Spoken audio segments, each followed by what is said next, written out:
मरूफ आलिम दीन मौलाना खालिद सैफुल्लाह रहमानी साहब इस वक्त हमारे साथ ख़ास बातचीत करने के लिए मौजूद हैं। सर, आज प्रोग्राम हुआ, कई मसले पर गौर व फिक्र किया गया, क्या किन मसाइल पर गौर व फिक्र किया, नताइज क्या सामने? देखिए, असल में इस्लाम एक ऐसा मज़हब है जो सिर्फ मस्जिदों और इबादतों तक महदूद नहीं है, बल्कि ज़िंदगी के तमाम मसाइल में इंसान की रहनुमाई करता है, कारोबार में भी और हमारी समाजी ज़िंदगी में भी। तो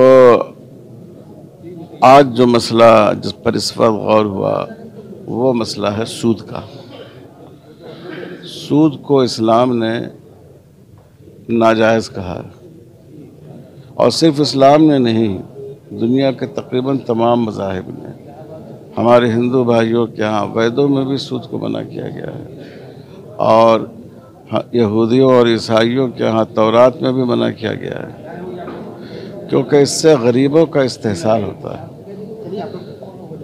तो और हमारे मुल्क में बहुत सी स्कीमें हैं जो तरक्याती स्कीमें हैं, लेकिन बैंक ने या गवर्नमेंट ने उसके साथ सूद को जोड़ दिया है। तो ऐसी स्कीमों से हम किस हद तक फ़ायदा उठा सकते हैं, इस पर आज गौर किया गया है, लेकिन फ़ैसले का ऐलान आज मगरिब के बाद होगा। अभी वो ज़ेर गौर है, ज़ेर तजवीज़ है, तजवीज़ मुरतब हो रही है। मौजूदा हालात में सर एक मसला सामने आता है अवाम के, जो अवामी पब्लिक प्लेस होते हैं उस पर नमाज अदा करना या इस तरह की चीज़ें जो सामने आती हैं वो तनाज़ा खड़ा हो जाता है। क्या इस्लामी नुक्ते नज़र से ये तमाम चीज़ें इस्लाम क्या कहलाता है? देखिए, असल में ये तो तनाज़ा लोग पैदा कर देते हैं। मेरी उम्र इस वक्त 70 के करीब हो गई है।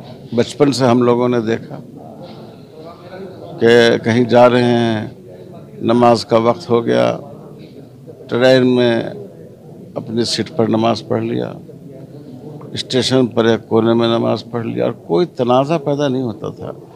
बल्कि हमने देखा कि हमारे बहुत से हिंदू बुज़ुर्ग और दोस्त वो उससे खुश होते थे, कहते थे हाँ मौलवी साहब ठीक है, आप यहाँ नमाज़ पढ़ लीजिए। और बाज़ दफ़ा ऐसा भी होता था कि अपने बच्चों को सामने से गुज़रने से मना करते थे कि भाई मौलवी साहब नमाज़ पढ़ रहे हैं, अभी यहाँ से मत जाओ। ये हमारे यहाँ एक दूसरे का एहतराम था, इसको बाकी रखना चाहिए। तो इस्लाम ये तो कहता है कि ऐसी जगह पर नमाज न पढ़ी जाए जिससे आवाम को मुश्किल पैदा हो जाए, लेकिन असल मसले का हल है आपसी भाईचारा, कि हम एक दूसरे का एहतराम करना सीखें।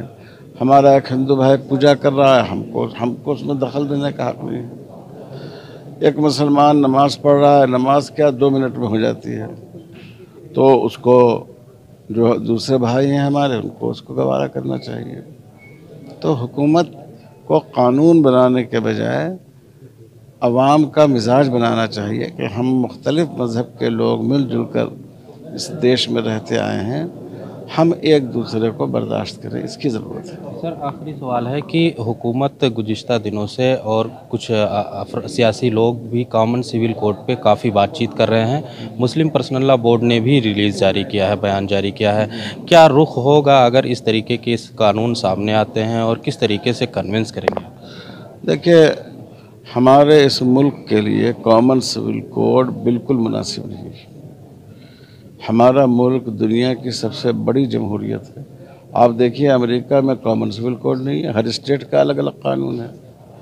एक छोटा सा मुल्क, उसमें इस तरह की बात चल सकती है, लेकिन भारत जैसे मुल्क में ये बात नहीं चल सकती। इसीलिए हमारे दस्तूर में भी इसका ख्याल रखा गया, संविधान में भी इसकी रियायत की गई। इसलिए ये मसला जो लोग उठा रहे हैं सिर्फ सियासी फ़ायदे के लिए उठा रहे हैं, इससे कौम को कोई फ़ायदा नहीं है। कौम का तो मसला है कि आप उनको रोज़गार दीजिए, कौम का मसला ये है कि आप उनके लिए तालीम को आसान बनाइए, तो उस पर तो हुकूमत बात करती नहीं है। तो अगर गवर्नमेंट ले आती है तो क्या तरीक़ेकार होगा? देखिए, जब हुकूमत की तरफ से अगर ऐसी कोई चीज़ आती है, हम तो रोकने की कोशिश करेंगे, और हम ये कहते हैं कि सिर्फ मुसलमानों का मसला ये नहीं है, क्रिश्चनों का भी मसला है, पारसियों का भी मसला है, ट्राइब्स का भी मसला है। तो गवर्नमेंट को इसको छेड़ना नहीं चाहिए। لیکن اگر کوئی ایسا قدم حکومت اٹھاتی ہے تو پھر اس وقت طے کریں گے کہ ہمیں کیا کرنا چاہیے. ہم اتنا تو ضرور مسلمانوں کو مشورہ دیں گے کہ وہ بہرحال شریعت پر عمل کریں. شریعت سے ہمارا تعلق صرف قاعدے کا اور نہیں ہے بلکہ ایمان کا ہے. جو باتیں شریعت میں کہی گئی ہیں ان کے صحیح ہونے کا، انسانیت کے لیے مفید ہونے پر ہم ایمان رکھتے ہیں، تو ہم اس پر عمل کریں گے اپنی شریعت پر. کیرلا ہائی کورٹ نے ابھی حالیہ دنوں میں ایک فیصلہ دیا تھا، کہا تھا کہ عورت کی رضامندی اگر ہو تو بھی طلاق ہو جائے گا، جو خلا کی صورتحال بتائی تھی.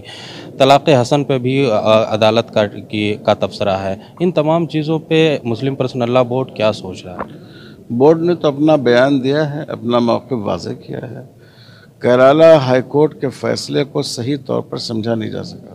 وہ جو کورٹ کا جو فیصلہ ہے اس میں اگرچہ بعض باتیں نامناسب لکھی گئی ہیں، لیکن ان کے فیصلے کو صحیح طور پر سمجھا نہیں جا سکا. بورڈ کی لیگل کمیٹی نے اس پر غور کیا ہے، اور خلا بھی طلاق ہی کی ایک صورت ہے، اور اس میں بھی مرد کی رضامندی، شوہر کی رضامندی ضروری ہوتی ہے. بہت شکریہ. معروف عالم دین Maulana Khalid Saifullah Rahmani all India Muslim personal law board کے جنرل سیکریٹری بات چیت کر رہے تھے، اور وہ صاف طور پہ کہہ رہے تھے کہ آج کا جو پروگرام ہے اس میں سود جیسے اہم مسئلے پر غور و فکر ہوا، اور اگر حکومت ایکسائز سول کوڈ جیسے قانون لاتی ہے تو مسلم پرسنل لاء بورڈ اس کی بھرپور مخالفت کرے گا. ETV بھارت کے لیے لکھنؤ سے خورشید احمد.